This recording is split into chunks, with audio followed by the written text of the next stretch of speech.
Good evening everyone, कैसे हैं आप सब लोग। मेरा नाम है राहुल और मैं दूंगा आपको सीडीपी का प्रैक्टिस सेट 50 हैं इसमें क्वेश्चन। तो बताइएगा आपके कितने नंबर आते हैं। ठीक है, Rahul Pandey official Telegram channel है, इसे आप ज्वाइन कर सकते हो for PDF and more informations. ठीक है, अच्छा एक चीज़ याद रखना कि इसमें जो क्वेश्चन है ना उनका लेवल बताना, ऐसा तो नहीं कि हाई है, क्योंकि DSSB वगैरह से रिलेटेड भी हैं इसमें क्वेश्चन। ठीक है, अलग अलग जगह से डाले हुए, तो बताना कैसी है आज की ये वीडियो। देखो, डैश को अंतःक्रियावादी के रूप में उनके अनुसार भाषा क्या है, सामाजिक संपर्क। देखो, समाज की बात कौन करता है, केवल करते हैं लेव वाइगोत्स्की।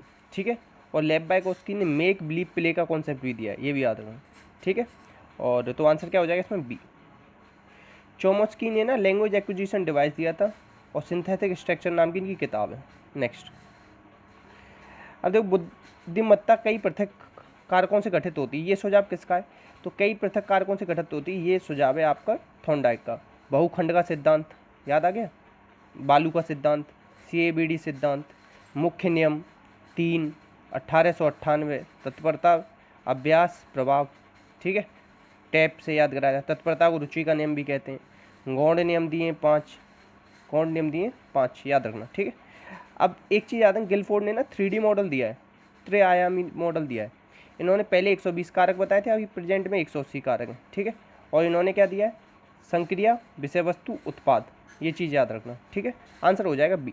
नेक्स्ट, निःशुल्क एवं अनिवार्य शिक्षा अधिनियम 2009 की अधिसूचना के बाद संविधान का कौन सा अनुच्छेद प्रभावित हुआ, तो ये हुआ था 21 से। ठीक है, याद रखना।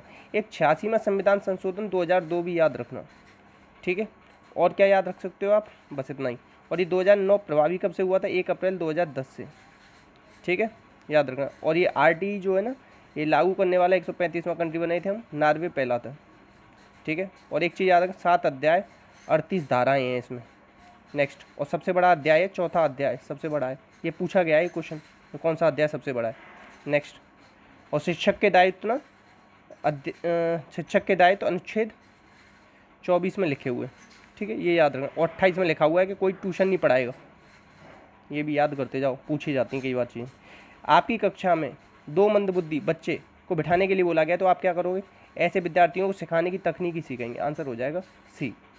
नेक्स्ट, देखो, इसमें से कौन सी भावना का एक घटक नहीं है, किसका, किसके घटक की बात कर रहा है, ये कह रहा है आपके इमोशंस की। किसकी बात कर रहा है, इमोशन की। तो देखो, इमोशन से एक चीज़ याद रखना, इमोशनल इंटेलिजेंस, इसका कॉन्सेप्ट दिया था डैनियल गोलमैन ने।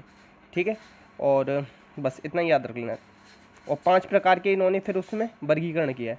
अब देखो, जितने भी इमोशंस होते हैं ना, वो ऑब्जेक्टिव टाइप नहीं होते, ट्रू फॉल्स नहीं है। इमोशंस क्या है, हर व्यक्ति के अलग अलग होते हैं, तो आत्मनिष्ठ भी होते हैं, भौतिक भावनाएं होती हैं, सहयोगी होती हैं। ठीक है, तो कौन सा नहीं है, तो विषयनिष्ठ नहीं होते, आंसर हो जाएगा डी। अच्छा, इमोशंस पे ना सबसे पहले काम जो किया था मेयर और पीटर साल्वे ने किया था, जॉन मेयर और पीटर साल्वे ने, ये भी याद रख लेना। नेक्स्ट, एक छात्र कक्षा को बाधित करता है, जब भी वो कोई शिक्षक पढ़ाता है तब वह छात्र निर्देशित के दौरान तत्काल बात कर, मतलब टीचर पढ़ा रहा है तो बात करना बंद कर दी, टीचर ने पढ़ाना बंद किया तो बात करना चालू कर दी, तो ये क्या है, सहज पुनः प्राप्ति हो जाती है। ये कौन सा क्वेश्चन है, ये पावलोव के सिद्धांत का क्वेश्चन है, कि जैसे आपने उसे वो घंटी बजाई खाना नहीं दिया, घंटी बजाई खाना नहीं दिया, और कभी एकदम से घंटी बजाई और खाना मिल गया उसे, तो इस तरीके से वो सहज ज्ञान की प्राप्ति हो जाती है। ठीक है, तो आंसर हो जाएगा बी। अच्छा, पावलोव को नोबेल प्राइज़ मिला था 1904, पहले हैं ये जिन्हें नोबेल प्राइज़ मिला, और इन्होंने किस पे, पैरोटिड ग्लैंड पे काम किया था, इस चीज़ को याद रखना। उद्दीपक सामान्यीकरण हो जाता है इनके सिद्धांत में। हॉफमैन मशीन थी जिसमें इन्होंने अपने सिद्धांत को दर्शाया था। नेक्स्ट, एक स्कूल में एक शिक्षक के लिए प्रमुख जिम्मेदारी क्या है, प्रमुख जिम्मेदारी होती है जहाँ अवसर हो जाए ना, वो सबसे सीखने के अवसर प्रदान करना, बी। नेक्स्ट, निम्न में से कौन सा बच्चे के मानसिक स्वास्थ्य को प्रभावित करने वाला कारक नहीं है, गरीबी, स्नेह की कमी, घरेलू झगड़े, ये सब करते हैं, तो ठीक है, तो इसमें कौन सा नहीं कहते, कक्षा में नींद आना, ये तो किसी को भी आ सकती है। ठीक है, तो इसका आंसर हो जाएगा बी, आंसर हो जाएगा बी। कितना भी होशियार से होशियार बच्चा ले आना, उसे बिना सुलाई भेज देना, वो आई जाएगी नींद। अब इसमें बताना है कि किसका, परियोजना का, मतलब प्रोजेक्ट पेडागोजी का सही क्रम क्या होगा, तो सबसे पहले हम विषय का चयन करेंगे। क्या करते हैं, सबसे पहले विषय का चयन करते हैं, फिर योजना बनाते हैं, संगठन, निर्माण, मूल्यांकन, आंसर ए होगा। ठीक है, नेक्स्ट है विशेष आवश्यकता वाले बच्चों को अन्य सामान्य आवश्यकता वाले बच्चों के साथ इंक्लूसिव एजुकेशन में बिठाते हैं। ठीक है, याद रखना, आंसर होगा सी। नेक्स्ट, अच्छा इंक्लूसिव से पहले कौन सी एजुकेशन चलती थी? इंक्लूसिव से पहले चलती थी इंटीग्रेटेड। याद रखना, बाक विकार के अंतर्गत निम्न में से कौन सा आता है? तो ये आता है आर्टिकुलेशन डिसऑर्डर। नेक्स्ट, सीखने का प्रकार जो खुद को प्रस्तुत नहीं करता लेकिन आवश्यकता पड़ने पर उपयोग में आ जाता है, तो ये कौन सा है बताओ? ये है आपका लेटेंट लर्निंग, अंतर्निहित अधिगम। अच्छा, लेटेंट लर्निंग किसने दिया था? इसे दिया था टॉलमैन ने, जिनका कि क्या है, चिन्ह सिद्धांत है। चिन्ह लिखना सीख लेना, हिंदी में शुद्ध अशुद्ध में पूछ लेता है, हाँ आधा आता है इसमें, ना पूरा बनता है, या इस तरीके से भी लिख सकते हो आप। ठीक है, आंसर आएगा बी। नेक्स्ट, इसमें से कौन सा प्रेरणा का सिद्धांत का संकेत नहीं माना जाता? अच्छा, माना जाता है पूछ रहा है, तो छात्रों द्वारा प्रश्न पूछना, ये क्या माना जाता है? प्रेरणा का संकेत माना जाता है। ठीक, याद रखना। नेक्स्ट, अब देखो ये ना हिंदी में मैं बोल दूंगा इन क्वेश्चंस को, एक दो क्वेश्चन है इंग्लिश में मिले। नेशनल एकेडमी ऑफ साइकोलॉजी, जो नेशनल एकेडमी है साइकोलॉजी की, वो कब बनी थी? तो वो बनी थी 1989। याद कैसे करो? एन से लिखो, 9 लिखते हैं, एन फॉर 9, तो ये 9 और ये 9। ठीक है, याद रखना। नेक्स्ट, अच्छा इमोशनल इंटेलिजेंस बुक ये किसने लिखी है? ऊपर ही बता रहा था ना इमोशनल इंटेलिजेंस किसकी है बुक, तो क्वेश्चन नंबर 3 जवाब दोगे आप। थॉर्नडाइक की किताब का नाम है एनिमल इंटेलिजेंस। ठीक है, और विलियम जेम्स की है प्रिंसिपल ऑफ साइकोलॉजी। और कौन सी है? Talk to teachers. ठीक है, इतना याद है। विलियम वुंट ने 1879 में लिप्जिंग में, जर्मनी में जो है, वहाँ पे प्रयोगशाला खोली थी पहली मनोविज्ञान की, इसीलिए इन्हें आधुनिक मनोविज्ञान का जनक कहा जाता है। ठीक है, याद रखना। अब इस स्कूल का नाम क्या हो गया? कार्ल मार्क्स विश्वविद्यालय हो गया है। ठीक है, तो अब बताना इसमें से कौन सा आंसर होगा। नेक्स्ट, प्रयोगात्मक मनोविज्ञान के जनक, अभी जब 1879 में इन्होंने प्रयोगशाला खोली तो यही है प्रयोगात्मक मनोविज्ञान के जनक। स्किनर की किताब है बिहेवियर ऑफ ऑर्गेनिज्म। क्या नाम है? Behaviour of organism. ठीक है, याद रखना। अच्छा, एक किताब और इनकी बहुत ज़्यादा पूछी जाती है स्किनर की, साइंस एंड ह्यूमन बिहेवियर। क्या नाम है उसका? Science and human behaviour. ठीक है, याद कर लेना, साइंस एंड ह्यूमन बिहेवियर। और एजुकेशन साइकोलॉजी और एलिमेंट ऑफ एजुकेशन साइकोलॉजी और एलिमेंट ऑफ साइकोलॉजी, ये सब किसकी? थॉर्नडाइक की। नेक्स्ट, अच्छा फादर ऑफ चाइल्ड साइकोलॉजी, बाल मनोविज्ञान के पिता कौन है? बाल मनोविज्ञान के पिता है कौन? किलपैट्रिक या स्टेनली हॉल? स्टेनली हॉल होंगे, बताओ। ये अब आप लोग जवाब दो, बताओ क्या होगा इसका आंसर। कर लिया गैस? नहीं किया तो स्टेनली हॉल है। तो देखो ऐसे याद करा है मैंने। बच्चे ना क्या करते हैं? हल्ला मचा देते हैं, 1 सेकंड में हल्ला मचा देते हैं। ठीक है, स्टेनली हॉल की किताब थी एडोलसेंस।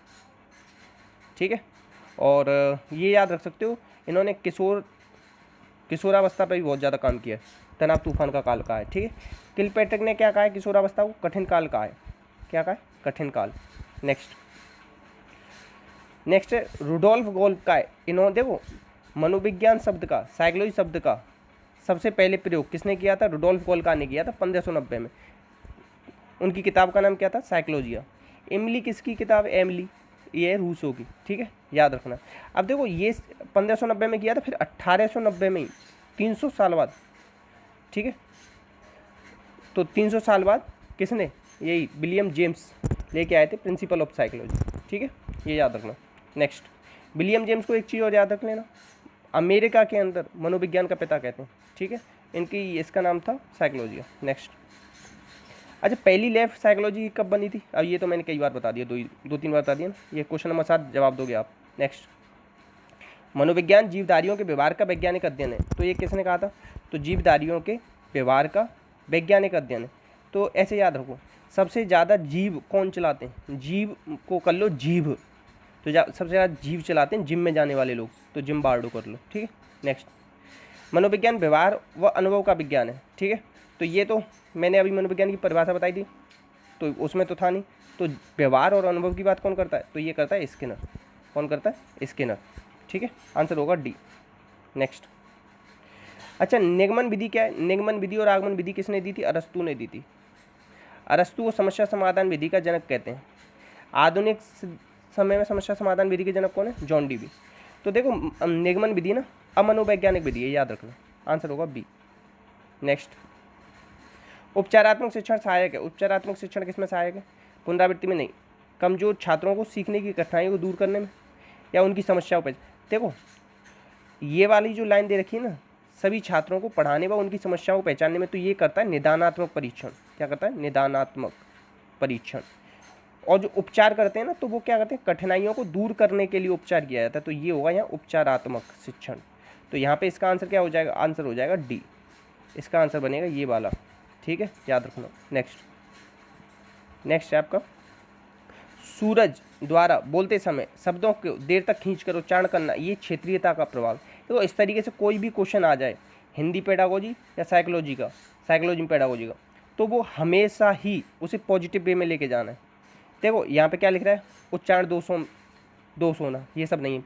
अन्य भाषाओं को प्रभाव की बात नहीं, वर्णों का ज्ञान नहीं है, ये तो नेगेटिव में जा रहा है, ये भी नेगेटिव में जा रहा है। ठीक है, ए होगा। नेक्स्ट, श्रव्य दृश्य शिक्षा से तात्पर्य क्या है? तो ये क्या बना देता है? स्थायी बनाना नहीं, तो ये बना देता है अधिक प्रभावी।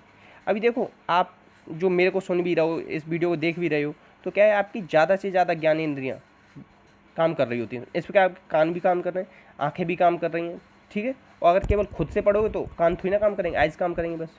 ठीक है, नेक्स्ट, भाषा के बिंब कितने होते हैं? भाषा के बिंब होते हैं 4।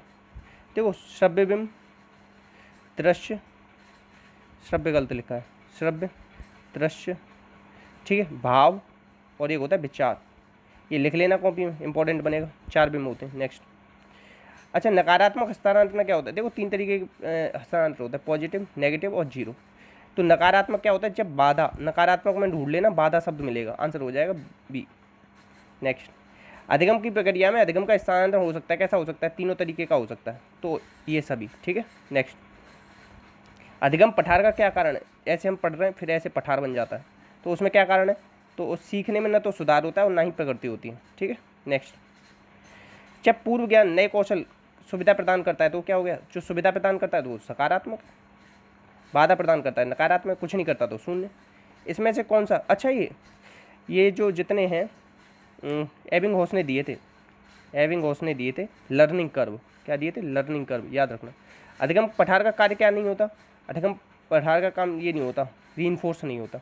ठीक है, रीइंफोर्स का मतलब तो ये तो इससे तो काम ज़्यादा होगा। क्या होगा? ज़्यादा होगा। जबकि अधिगम पठार में तो रुक जाता, थकान के कारण आप थक गए तो आप पढ़ोगे नहीं, पढ़ोगे नहीं तो वहीं बेल रुक जाएगा। हतोत्साहित, अप्रोत्साहित, आंसर हो जाएगा बी। नेक्स्ट, इसमें से कौन सा अधिगम की प्रत्यक्ष गति न होने की अवधि के रूप में भी जाना जाता है? तो ये है पठार अधिगम। ठीक है, नेक्स्ट, अच्छा, अधिगम स्थिरांक संदर्भित करता है, तो क्या करता है? अधिगम में बाधा। ठीक है, नेक्स्ट, अच्छा, निम्न में से कौन सा अधिगम पठार का कारण नहीं है? तो ये दिलचस्पी की कमी, थकान, ये दोनों है। प्रेरणा से तो आप ज़्यादा अधिगम करते हो, ये प्रेरणा तो अधिगम का राजमार्ग है। अधिगम का राजमार्ग किसने कहा है? राजमार्ग है, ये कहा है स्किनर ने। ठीक है, स्किनर ने 2 पे प्रयोग किया था, चूहे पे और कबूतर पे, 1938 और 43 में। नेक्स्ट, डैश वह प्रक्रिया है जिसके द्वारा अभ्यास और अनुभव के कारण स्थायी परिवर्तन आता है। देखो, relatively permanent change in behaviour बोलते हैं किसे? लर्निंग को, अधिगम हो जाएगा। नेक्स्ट, अच्छा, अधिगम स्थिरांक अक्सर तब होता है, कब होता है अधिगम स्थिर? जब एक छात्र सीखना बंद कर दे, सही बात है। अधिगम में दोष हो, सही बात है। शिक्षक प्रवीणता के मध्य स्तर तक पहुंचता है, शिक्षार्थी नहीं। आंसर ए और बी होगा, आंसर होगा डी। नेक्स्ट, इसमें से कौन सा स्तर शिक्षण सीखने का स्तर नहीं है? देखो, मेमोरी स्तर, इसे क्या कहेंगे? इसे कहेंगे, एक होता है चिंतन, ये तो दिया है हंट ने, याद रखना। ठीक है, समझ को कहते हैं बोध, ये दिया है मॉरिसन ने। किसने? मॉरिसन।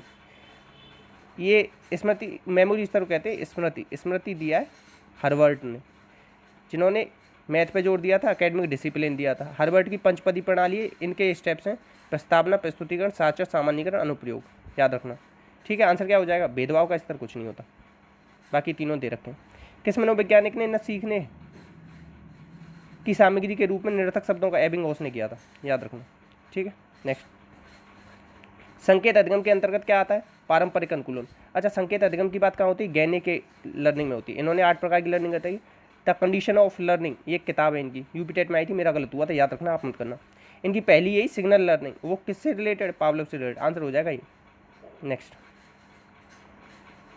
नेक्स्ट है, सीखने के प्रभावित करने वाला व्यक्तिगत कारक कौन सा? परिपक्वता और आयु। आप खुद की कह रहा है, व्यक्तिगत मतलब जो आदमी सीख रहा है उस कौन सा प्रभावित करेगा? तो आपकी एज भी प्रभावित करेगी और परिपक्वता। नेक्स्ट, सीखने का कौन सा उदाहरण है? हाथ जोड़कर शिक्षक को हाथ जोड़कर शिक्षक से मिलना, ये सीखने का उदाहरण। अब देखो स्वादिष्ट भोजन को देख के तो आदमी न पढ़ा लिखा हो चाहे पढ़ा लिखा हो, सबके मुंह में लार आती है, ठीक है। 3 से 5 साल के बीच चढ़ना, ये तो हर कोई करता है, तो ये भी नहीं, तो ये सभी नहीं। Answer A. नेक्स्ट, इसमें से कौन सा लर्निंग स्थायी होगी, तो ये होती है डूइंग। लर्निंग बाई डूइंग पे कौन जोर देता है, ड्यूबी, जॉन ड्यूबी। और जॉन ड्यूबी ने प्रकार्यवाद से संबंधित है, और विलियम जेम्स भी हैं इससे संबंधित। जॉन ड्यूबी क्या है, डेमोक्रेसी एजुकेशन, ये इनकी किताब है, ठीक है। प्रगतिशील शिक्षा से संबंधित है। इनके शिष्य हैं किलपैट्रिक, और इन्होंने हाउ वी थिंक किताब लिखी, 5 प्रकार का चिंतन बताया। नेक्स्ट, अच्छा कोई क्वेश्चन आपको डाउट हुआ अगर तो कमेंट बॉक्स में पूछ लिया करो। कक्षा में शिक्षण सीखने को टेस्ट के रूप में जाना जाता है, तो क्या जाना जाता है, तो ये जाना जाएगा, इंग्लिश में देखते हैं। In classroom teaching learning is prescribed by one self, गलत बात। मॉडिफिकेशन ऑफ बिहेवियर, ये होगा व्यवहार में संशोधन। व्यवहार में संशोधन ही क्या है, लर्निंग है, ठीक है। आंसर हो जाएगा सी, ठीक है। नेक्स्ट,